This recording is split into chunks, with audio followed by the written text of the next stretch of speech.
Hi viewers, in the previous class I have discussed the definition of context-free grammar and context-free language, and also the production rules of symbols or the syntaxes using the Backus normal form. And in this class I am going to discuss a problem regarding context-free grammar. So see the problem here. Construct a context-free grammar from the language L is equal to W C W power R, where W belongs to A comma B whole power star, which means see, language is given here W C W power R such that W belongs to A comma B whole power star, which means this is W is a string, okay, which is having any number of A's and B's, which means A comma B whole power star means any number of A's and B's. We can take any number of A's and B's here. So here also W power R, here W is a string of A's and B's. So W power R is the reverse of W. Reverse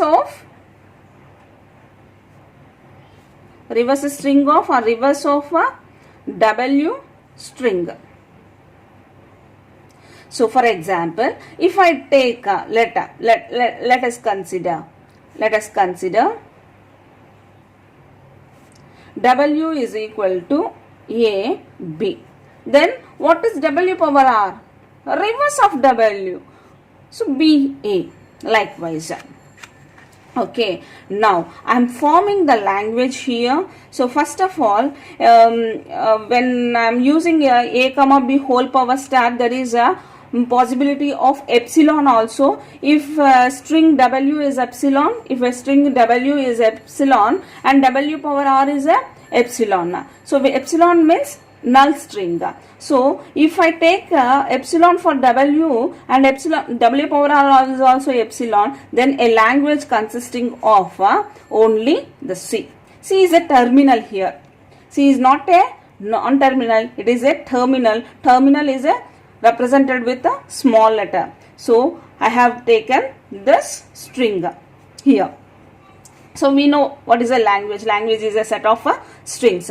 For if I take here A is a possibility, so W is A, C, A, another possibility of a string. If I take A is a W and C is there here in the language, I substitute A here in the place of W, C is there in the language and W power R becomes A. So B is another possibility.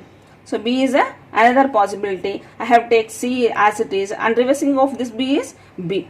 So if I take A, B, C and reverse of this thing is B, A. The string may starts with W can starts with either A or B. So that I can take A. So B, A, C, A, B. This is the W and this is the W power and so on. Now you understand the sequence of a set of strings in this particular language. Now see the question again. You have to construct a grammar from this language. So I have formed the set of strings for the given language. Now it's the time to form the grammar. We all know a CFG consisting of or CFG defines 4 tuples. 4 tuples. Those tuples are G can be represented as G is equal to NT PS.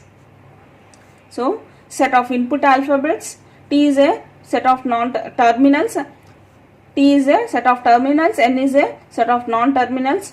So here I am representing N is equal to set of non-terminals. So I have to form the production rules first, then I am going to write what is N, what is T, what is P and what is S. So before going to write all these things, I am going to start with the production rules first. So I am going to take a production rules now.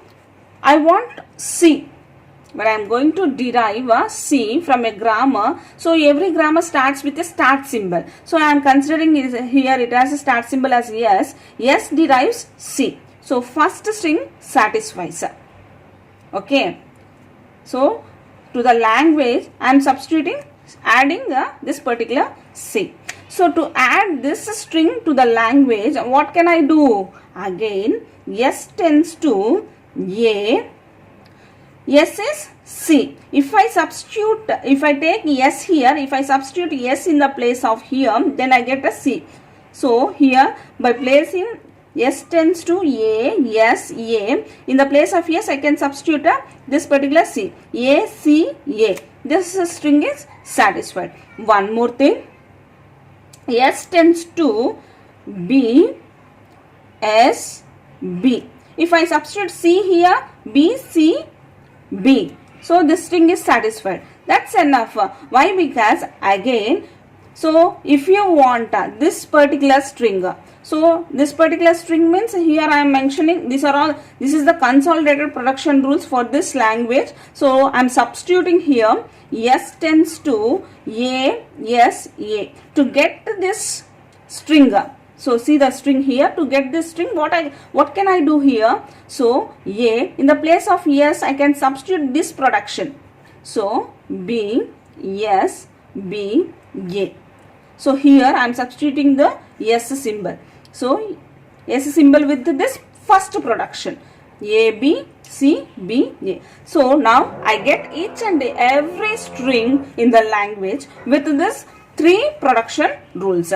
Now I can represent S here. N here, sorry. N here. N means a set of non-terminals. What are all the capital letters here? I have taken only S. So now what is T? Set of input alphabets are a set of terminals. Set of terminals means small letters.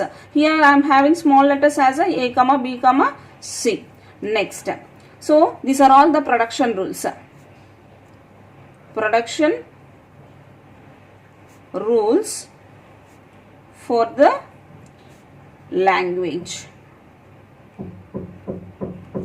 Last one is, so these 3 are completed. Last one is a yes. Yes is a start symbol.